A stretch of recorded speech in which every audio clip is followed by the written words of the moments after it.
Alright, welcome back.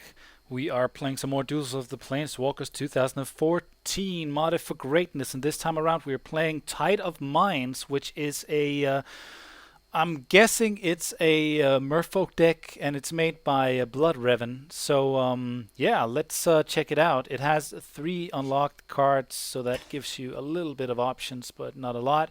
You have Merfolk Sovereign, which is absolutely nuts. You have Marrow Harbinger, which I haven't seen before, I think, a 4 cost 2/3 Island Walk. When it enters the battlefield, you may search your library for a Merfolk card, reveal it, and then shuffle your library, put that card on top of it. Interesting. Alright, 20 cards, or 20 lands, basic lands. You have 1 Shelldock Isle, which has Hideaway, and it basically means that I think among the 4 top cards of your library, you pick one, and it is exiled until you can cast the the conditional cost here, or you meet the requirements for casting the exiled spell. You may play the exile card without paying its mana cost if a library has 20 or fewer cards in it. So I don't know if it actually has a mill theme to it. Anyways, you have a couple of curse catchers. Merfolk Wizard, it looks more like a fish face. 1 cost 1/1, sacrifice it and counter target instant or sorcery spell unless its controller pays 1.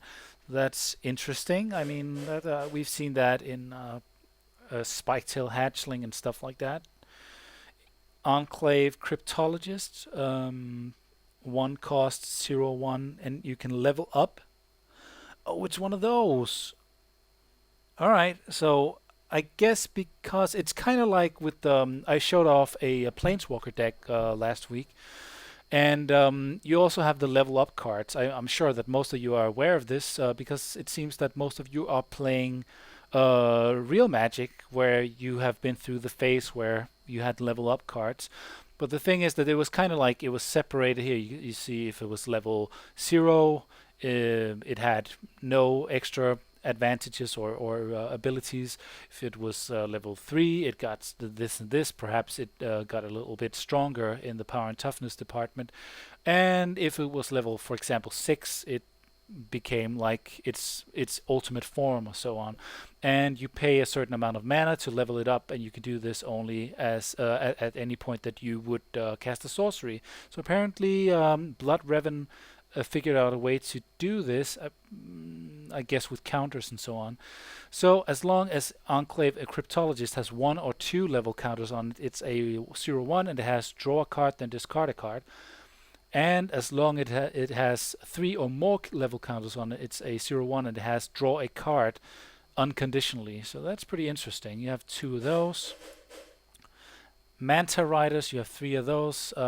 It's a 1/1 for 1, and it gains flying until end of turn if you pay 1 mana, 1 blue mana.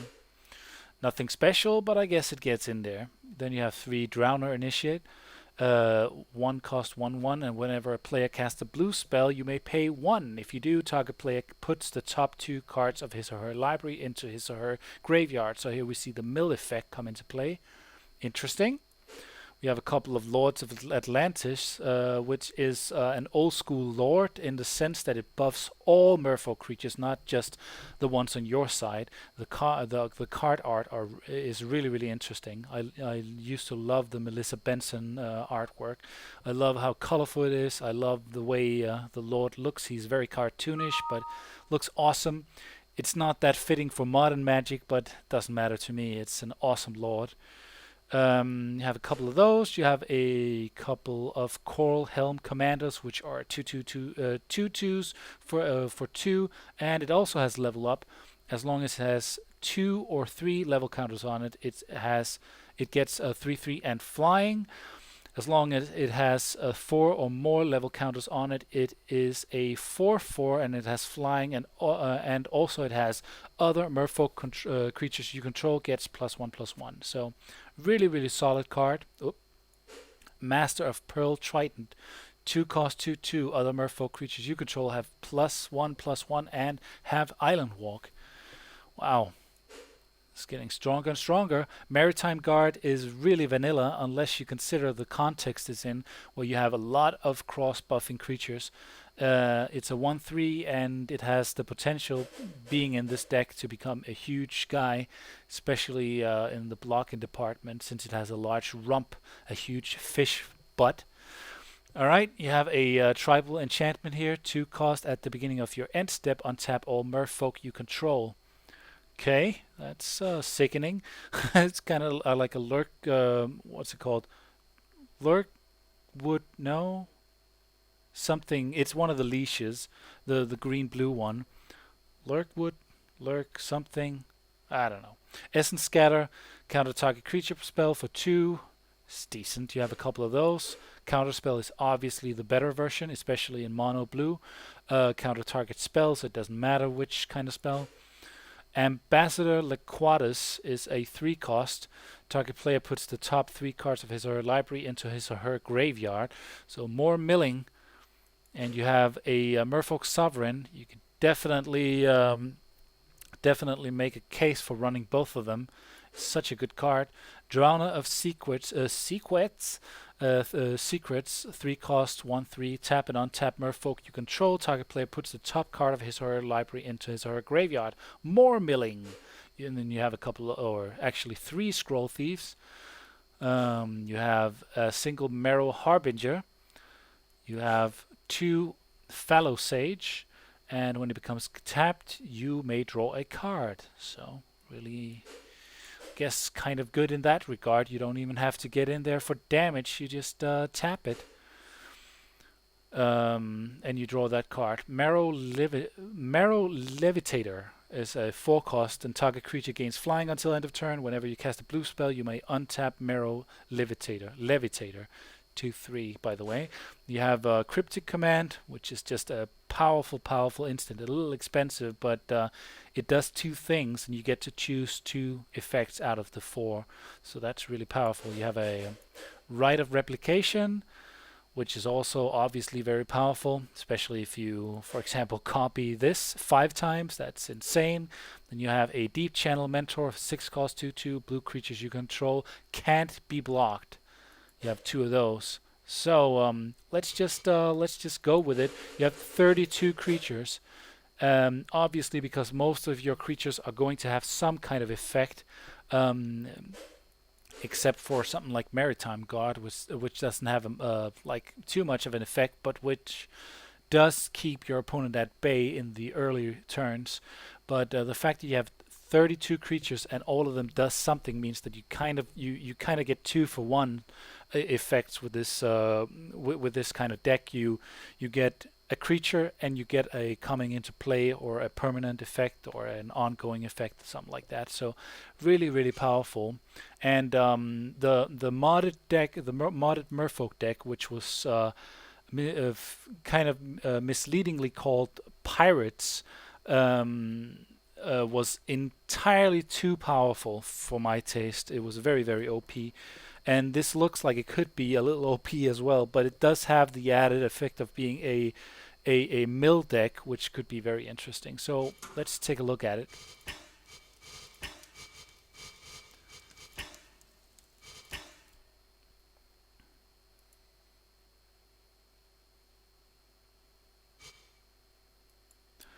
Alright, so I've decided to go against the color-wise mirror because Mind Maze is such a strong deck. So to really test whether or not Tide of Minds is powerful enough, I would like to, go against one of the definite top tier decks. People are talking about Mind Maze, Avacyn's Glory, and Deadwalkers being the 3 top tier decks, and the rest of the deck pool being I've read it described as a distant second. However, I think it's somewhat balanced. I don't think it's as bad as last year or the previous year, or even the original Duels of the Planeswalkers. I think this is a little bit more balanced. It's just that Avacyn's Glory is just so fucking powerful. Mind Maze, I guess, also, but I'm not sure Mind Maze is quite on the level of Dream Puppets. Sorry, not Dream Puppets. Realm of Illusions is what I'm trying to say, but it's somewhere up there. Anyways, let's go. All right, straight off the bat, we have a couple of early drops, and I think I might drop the Enclave Cryptologist so I can start gaining some card advantage from early game, and also I can use it to I can tap it and start milling if that's something I want to do. So let's do that. Drop the Enclave Cryptologist, pretty solid card name right there. Let's see what Jace has for me.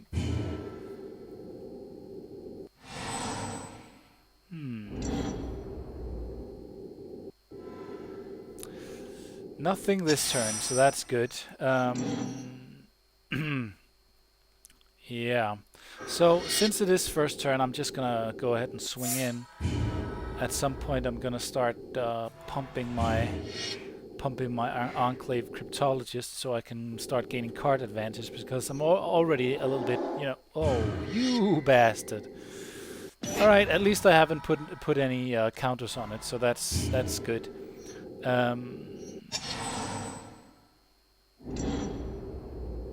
Drown of Secrets is probably not going to be relevant right now.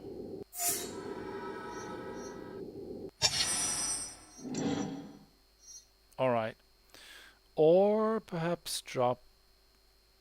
Yeah, that's what I'm going to do. So I have defense in the air. See if he would like to drop in. Island Walk, huh? I didn't even think about that. Let's just swing in. Oh, what? Oh man, other Merfolk. I'm such an idiot. All right. Well, straight off the bat, this was perfect. Got to make a fool out of myself. Okay, whatever. Let's move on.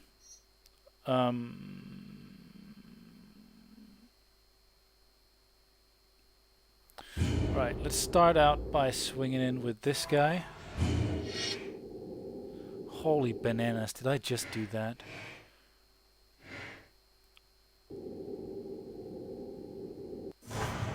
Okay, let's level up a couple of times. There we go. And I'm thinking I might want to get rid of that Maritime Guard. Drowner, Initiate.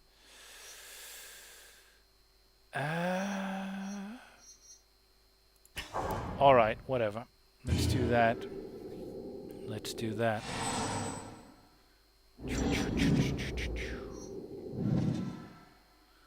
Well, the good thing about making such a mistake is that you are okay.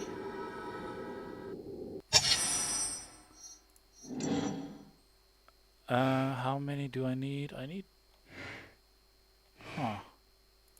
Let's level it up just once. Play this. Draw a card. Okay. Alright. So we don't really have the bombs to do anything right now. I might have to keep my Ray back here, or my Manta Riders, and just take the 4 damage, at least the first turn. Nope. Can't believe I fucking dropped, or that I swung in with the Lord of Atlantis. That was, yeah, that was my Island Walk. Oh, alright, never mind.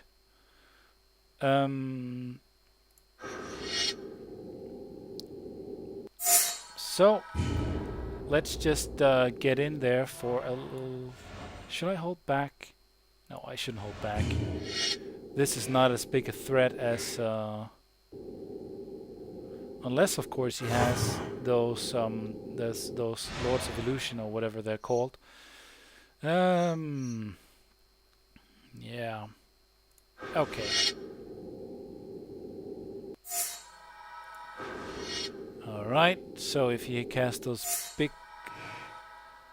or those high cost spells, I could counter them. Tap you. Not gonna be using that in combat anyways. Alright. I could actually tap a couple more. Actually, this is not as bad as it could have been. You bastard. You absolute bastard. Okay. So, still have card advantage, just not as much as I would like. Alright. Let's just get this over with. Tap itself. No life gain for you. And tap this guy. Alright. Let the milling commence. And just gonna go ahead and draw myself a land. Or a card. Huh. Wait, what? What is this then? Oh, right. I was confusing it for this thing. Okay. Okay. All right. Okay. Yeah, sure.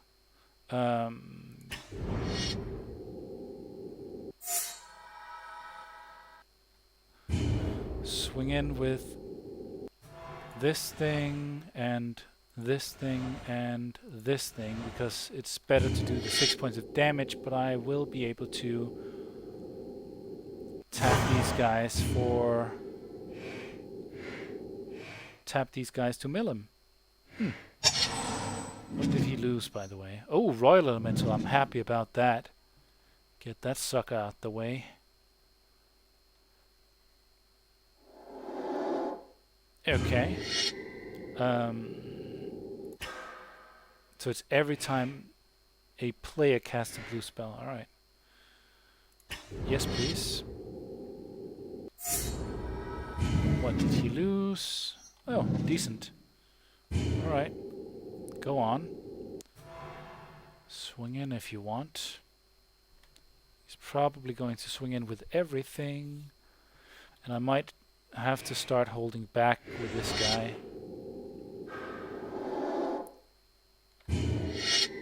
Wait. Really? Okay.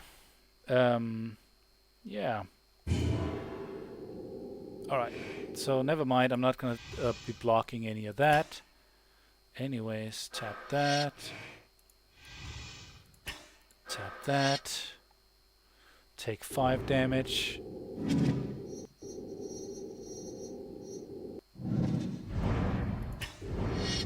There we go. Oh, that's quite a lot. Alright, so 2 of my guys are not gonna be untapping. Coral Helm Commander. Okay, I'm just gonna be playing that immediately. And he has 14, now he has 16 cards in his graveyard.